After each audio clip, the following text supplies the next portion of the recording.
teman-teman semua, perkenalkan nama saya David Ferdinand Pane, NIM 1803011125. Di video kali ini saya akan membahas pengolahan lahan rawa pasang surut, yang dimana lahan rawa pasang surut ini biasanya terdapat di lahan pantai. Langsung saja yuk ke pembahasannya.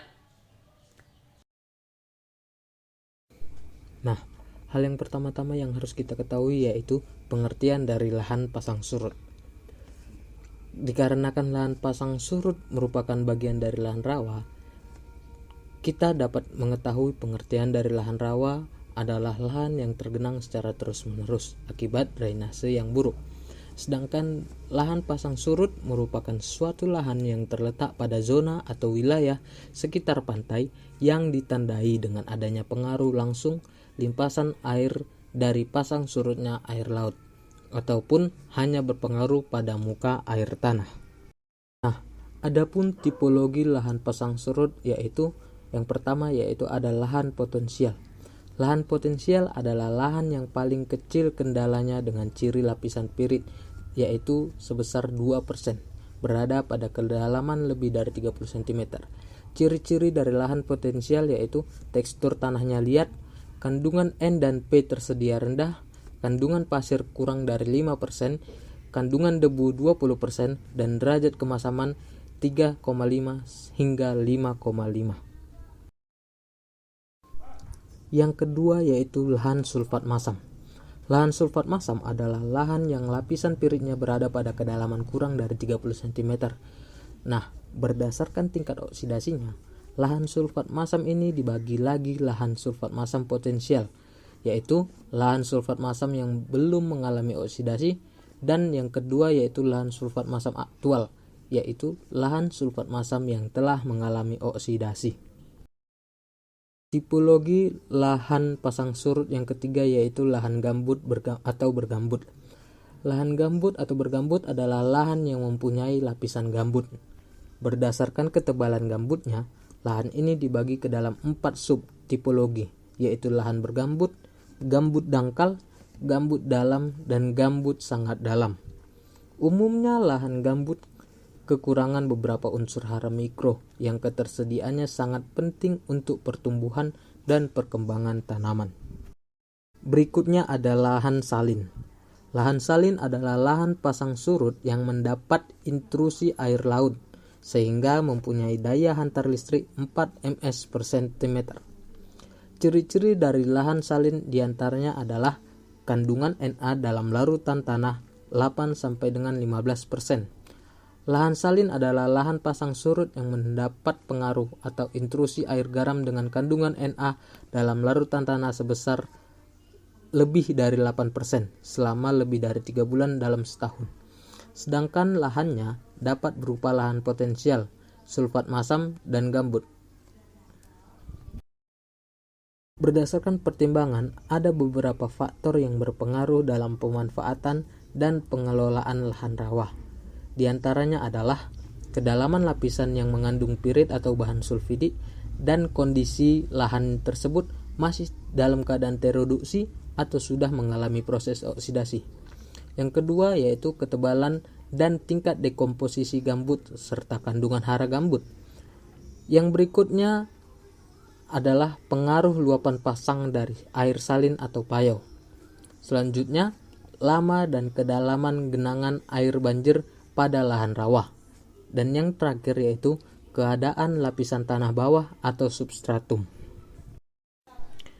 Nah, selanjutnya kita akan mengetahui tipe-tipe luapan air pada lahan pasang surut.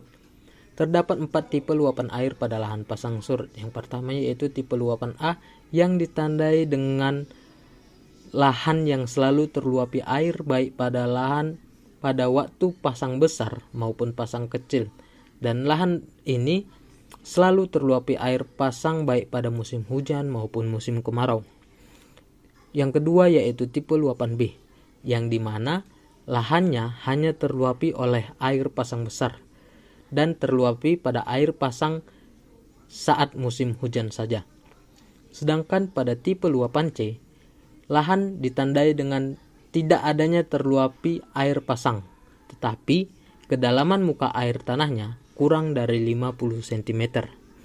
Dan yang terakhir ada tipe luapan D, yang dimana ditandai dengan tidak terluapi oleh air pasang, baik pasang besar maupun pasang kecil, tetapi permukaan air tanahnya berada pada kedalaman lebih dari 30 cm dari permukaan tanah. Penataan lahan di lahan pasang surut. Menurut Wijaja Adi dan Subagio pada tahun 1995 dan 1998, lahan pasang surut dapat ditata sebagai sawah, tegalan, dan surjan, yang dimana disesuaikan dengan tipe luapan air dan tipologi lahan serta tujuan pemanfaatannya. Secara umum, terlihat bahwa lahan bertipe luapan A yang karena selalu terluapi air pasang dianjurkan ditata sebagai lahan sawah, sedangkan lahan bertipe luapan B dapat ditata sebagai sawah atau surjan.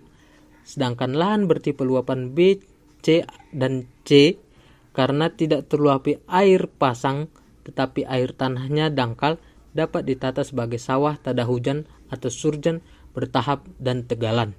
Sedangkan untuk bertipe luapan D ditata sebagai sawah tada hujan atau tegalan dan perkebunan.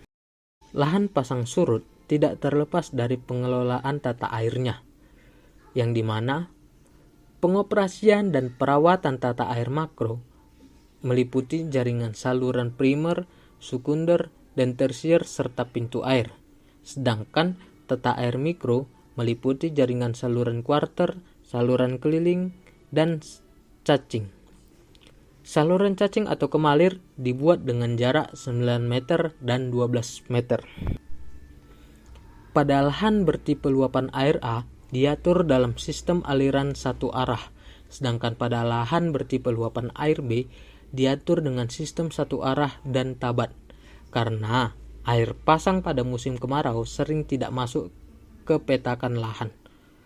Sedangkan pada sistem tata air pada tipe lahan luapan air C dan D ditujukan untuk menyelamatkan air karena sumber air hanya berasal dari air hujan.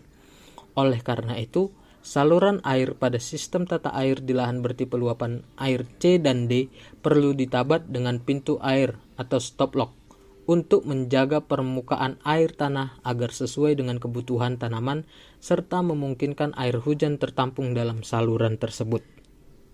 Setelah kita mengetahui pengelolaan tata air pada lahan pasang surut, tidak terlepas juga ada pengelolaan lahannya, yang dimana penyiapan lahan dengan pengelolaan tanah di lahan pasang surut diperlukan selain untuk memperbaiki kondisi lahan menjadi lebih seragam dan rata dengan adanya penggemburan dan pelumpuran untuk mempercepat proses pencucian bahan beracun dan pencampuran bahan ameliorasi maupun pupuk dengan tanah.